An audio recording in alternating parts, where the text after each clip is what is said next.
बोलिए सच्चिदानंद भगवान की जय। बांके बिहारी लाल की जय। राधा रानी सरकार की जय। सदगुरुदेव भगवान की जय।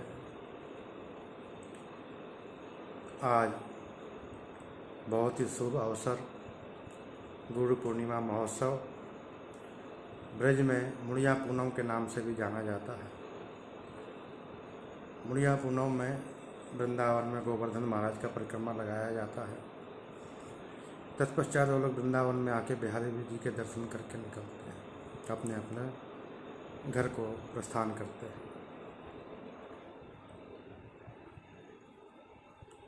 मुड़िया पूनम और गुरु पूर्णिमा दोनों का भाव एक ही है। तो कहने का भाव ये है कि हमें अपने मन को मोड़ना है।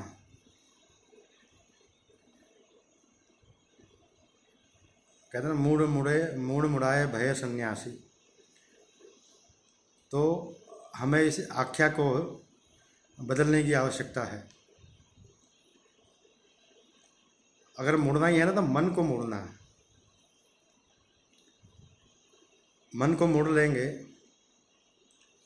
तो सब कंट्रोल में आ जाएगा। अगर हम इस तन को मोड़ते हैं और मन कंट्रोल में नहीं रहता है तो उसका कोई भी सार्थकता नहीं है। वर्तमान समय में लगभग सभी के सभी कहीं ना कहीं किसी न किसी कारणवश परेशान या दुख के कारण हैं, और उन लोगों का चिंतन है। और कई बार जब सन्मुख आते हैं तो ये इस बात का उनको मलाल रहता है कि हम तो इतने ठाकुर जी के भजन करते हैं, उनका इतना चिंतन करते हैं, रोज़ मंदिरों में जाते हैं, तो हमें इस फिर भी दुख प्राप्त होता है या सही हमारा काम नहीं चलता है। देखिए, इसके लिए तो क्या है कि मैंने कहा ना, जैसे मन को मोड़ने की बात है।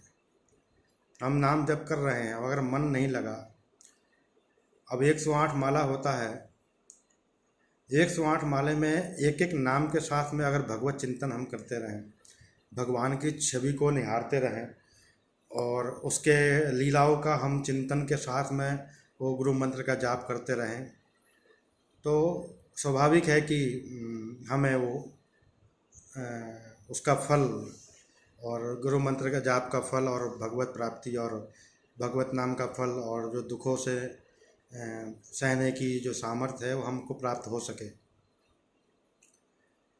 और अगर हम उसको टाइम पास के लिए ही केवल मंत्र का जाप फटाफट करके अगर उसको हम समाप्त किए और कार्यों में तो हम पूरा समय लगा देते हैं, मगर मंदिर में जब बैठते हैं या भगवत चिंतन में या माला में, तो उसमें हमारा समय हम सोचते हैं कम से कम लगे, तो ये संभव नहीं है।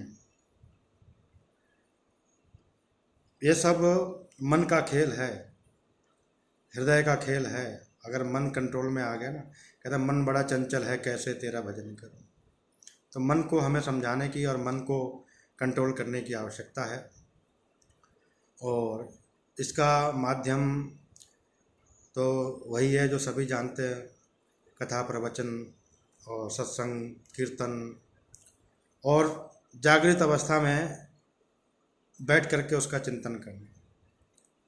अब आप सोचेंगे मैं तो जागृत अवस्था में ही रहता हूँ। जागृत, उसमें विवेक से जागृत होने की आवश्यकता है। शरीर तो जगा रहता है, संसार में विचरण करता रहता है, सारा कार्य करता है, मगर विवेक कब जगे? विवेक का जगना बहुत ज़रूरी होता है। तो हमें जब भजन कीर्तन या सत्संग में बैठें तो उस समय विवेक को जगाना जरूर। केवल शरीर को बैठा देने मात्र से आपको उसमें वो नहीं होगा।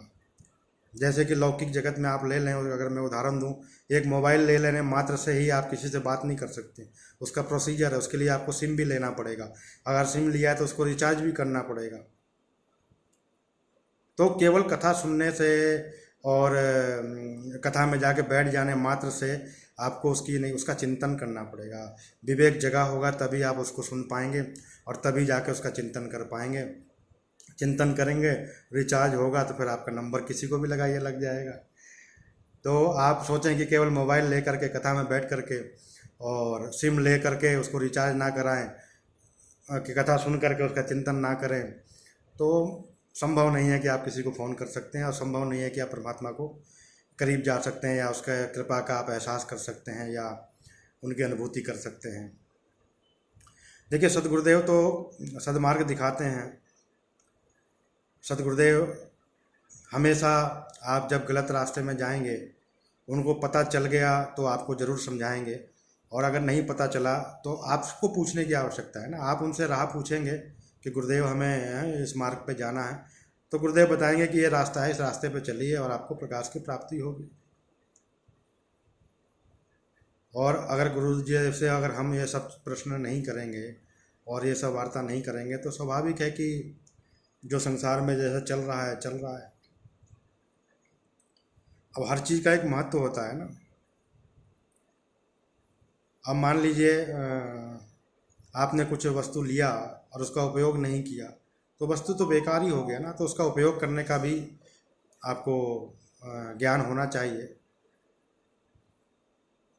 तो केवल गुरु नाम लेने से, गुरु मंत्र जाप करने से, कथा प्रवचन सुनने थे और मंदिरों में जाने से नहीं, आपके अंदर श्रद्धा निष्ठा कितनी है ये बहुत महत्वपूर्ण है।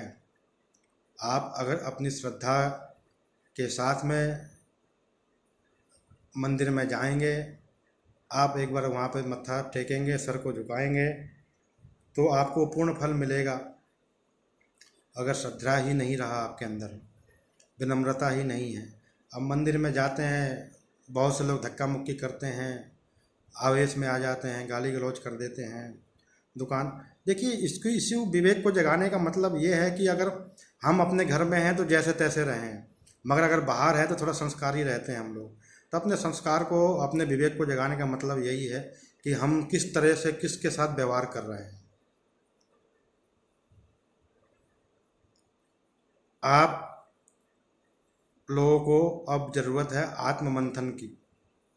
आप लोग कथा बहुत सुन चुके हैं, प्रवचन बहुत सुन चुके हैं, मगर समस्या अगर कहीं है तो उसका मंथन नहीं किया है। तो उसके मंथन की आवश्यकता है, और आप अगर उसका मंथन करेंगे तो विवेक अपने आप खुलता चला जाएगा और आपको रास्ता अपने आप ही सरल दिखता चला जाएगा। जैसे कि कपड़े की सिलाई होती है, उसका एक धागा पकड़ के आप खींचें तो पूरी सिलाई खिल जाती है। उसी प्रकार अगर हम विवेक को सही मायने में जगा करके रखेंगे तो सारे धागे, हमारे जीवन के जितने अड़चने हैं ना, वो सारी अड़चने 1 मिनट में गायब हो जाएंगे। जैसे कि एक धागा खींचने, अगर सही धागा पकड़ में आया तो, उसमें कई धागे होते हैं, गलत धागा पकड़ेंगे तो आपको हर पॉइंट पे उसको कट करके निकालना पड़ेगा, क्योंकि वो और क्रिटिकल हो जाता है, बहुत डिफ़िकल्ट हो जाएगा, वो आपसे खुलेगा ही नहीं। मतलब वो आपको पूरा दिन लगा सकता है, पूरे घंटे लग सकते हैं। और अगर सही धागा पकड़ लिया आपने तो बस एक धागे पकड़ के खींचते चले जाइए और सारे धागे खुल जाएंगे। तो उसी प्रकार गुरुदेव का दिया हुआ मंत्र का जाप करें, उसका चिंतन करें, कथा सुन करके, प्रवचन सुन करके उसका मंथन करें। जरूरी नहीं कि हम लोग जो पढ़ते हैं, हम लोग जो देखते हैं वही सत्य हो। कई बार अपने विवेक से भी चिंतन करना चाहिए, और विवेक से जब चिंतन करेंगे तो शंकाएँ आएगी, और शंकाओं के समाधान के लिए गुरुदेव से आप लोग संपर्क करें, किसी महापुरुष से पूछें, कहीं कथा सुनने जाते हैं वहाँ अपनी जिज्ञासा करें। अरे बालक पढ़ने में होशियार वही होता है जो सवाल जवाब करते हैं। जब बच्चे के दिमाग में कुछ अगर वो बैठ गया तो उसके अंदर क्वेश्चन स्वाभाविक है कि ये ऐसा तो ऐसा क्यों, वो बच्चा सबसे होशियार होता है। तो आप लोग भी होशियार बनिए और अपने आप को पहचानिए।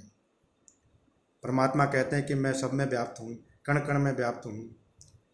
तो हम लोग दृष्टि क्यों नहीं ला पाते, हम कण कण में क्यों नहीं देख पाते? तो हमें विचार की ज़रूरत है। और हमारे गुरुजन लोग, हमारे पूर्वज लोग इस चीज़ को भली भांति जानते थे, इसलिए उन्होंने जगह जगह मंदिरों का और उनका आविष्कार किया और विराजमान करवाया, जिससे कि हम लोगों को साधने में साधना करने में ज़्यादा तकलीफ़ ना हो। तो मेरा तो बस इतना ही कहना है आप लोगों से कि एक दधी में मक्खन है और वो पता जब ही चलता है जब उसको मंथन किया जाता है, और उस मक्खन में घी है उसका पता तभी चलता है जब उसको आग में पकाया जाता है। तो हमें भी मंथन की और पकने की आवश्यकता है। जिस दिन हम मंथन और पक जाएंगे उस दिन आप सोच लीजिए कि ईश्वर कृपा हो गया। तो ज़्यादा ना कहते हुए इसी के साथ आप सबको बहुत बहुत आशीर्वाद। सद्गुरुदेव भगवान आप लोगों के जीवन के जो उद्देश्य है और भगवत प्राप्ति का, और बाकी उद्देश्य तो देखिए संसार में संघर्ष करेंगे अपने आप ही पूरा हो जाएगा, मगर सतमार्ग में चलने के लिए विवेक प्रदान करें। इसी शुभकामना के साथ जय गुरु महाराज, सभी को बहुत बहुत शुभकामना। जय बिहारी जी, राधे राधे।